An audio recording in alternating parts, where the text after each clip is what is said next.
நம்ம சாதாரணமா வார்த்தைகளை பேசும்போது வெறும் சவுண்டு, சப்தம் மாத்திரம் வரும், அதனால ஒரு புண்ணியமும் இருக்காது. ஆனால் மந்திரத்தை சொல்லும் பொழுது சப்தத்தோட கூட ஒரு சக்தி ஒன்று உண்டாகும். அதனால தான் கோவிலுக்குள்ள போகும்போது அமைதியா ஃபீல் பண்றோம். எவ்வளோ கஷ்டம் இருந்தாலும் கோவிலுக்குள்ள போயிட்டு வரும்போது மனசு எப்படி இருக்கு? அமைதியா இருக்கு. அதுக்கு என்ன காரணம்னா, அந்த கோவில்ல தினந்தோறும் மந்திரங்கள் படிச்சுட்டே இருக்கிறதால அங்க தெய்வ சக்தி உருவாகி இருக்கும்.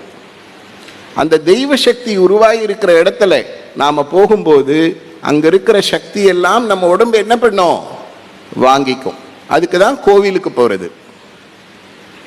ஆக மந்திரத்துக்கு விசேஷம் என்னன்னா, ஒரு முறை ஒரு மந்திரத்தை சொன்னால் அந்த மந்திரத்திலிருந்து ஒரு சக்தி ஒன்று உருவாகி அந்த மந்திரத்தை யாரு படைச்சாங்களோ அந்த மனசுக்குள்ள அந்த சக்தி நிற்கும்.